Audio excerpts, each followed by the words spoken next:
In a dimly lit room, illuminated only by the cold glow of a single street lamp outside, a young man kneels by his bed. His hands are clasped so tightly his knuckles are white. His face etched with a desperation that speaks of sleepless nights and empty pockets. He whispers a prayer. Not just a request, but a raw, heartfelt plea hurled into the silence of his small, barren apartment. He begs for a way out, for a sign, for a hand to pull him from the suffocating grip of his circumstances. The city hums indifferently outside his window as his voice cracks, a solitary note of hope in a symphony of despair. He asks for a miracle, an answer to the overwhelming question of his life.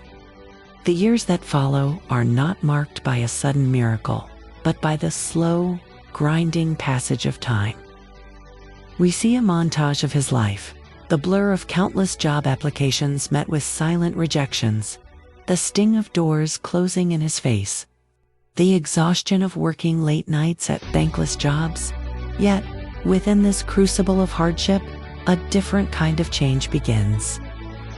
We see him in a library, poring over books, his brow furrowed in concentration. We see him learning a new trade, his hands calloused but steady, his focus unwavering. There are small victories along the way, a problem solved, a skill mastered, a flicker of praise from a supervisor.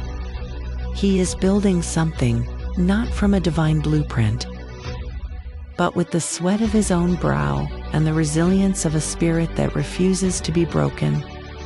His prayer seems to have faded into a distant echo, unanswered and forgotten. Decades later, the scene shifts.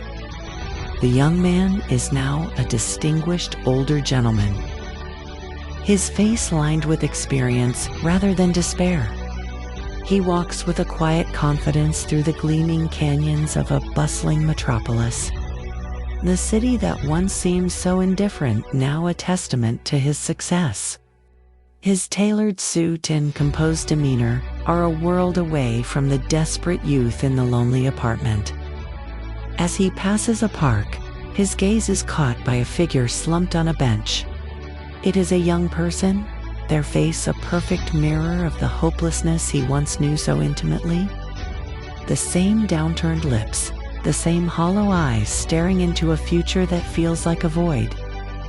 The city rushes on around them, a blur of motion and noise, but for the man, time freezes. He sees not a stranger, but an echo of his own past. A decision flickers in the man's eyes. He changes his course, approaching the bench not with pity, but with a sense of purpose. He sits down, not above the youth, but beside them. He doesn't just offer a handful of cash that would be gone by morning. Instead, he begins to speak, his voice calm and steady. He shares a piece of his own story, offering not charity, but a connection. He gives them his business card, promising not a handout, but a chance at an internship, a mentorship, a first step on a new path. He offers the one thing he had so desperately prayed for all those years ago, a genuine opportunity, a hand to guide the way.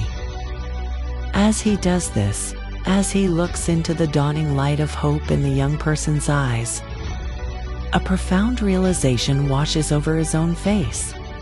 In the final moments, we see a close-up of the man's face. He looks up towards the sky, past the towering skyscrapers, as if seeing something for the very first time. A slow, knowing smile spreads across his lips. A look of serene understanding and profound peace. The fragmented memories of his struggles, his rejections, his long and arduous journey, all click into place like pieces of a grand, cosmic puzzle.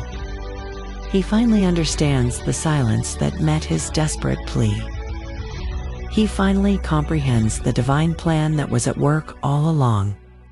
Hidden in plain sight within his own life's story, God wasn't ignoring you. He was preparing you to be the answer.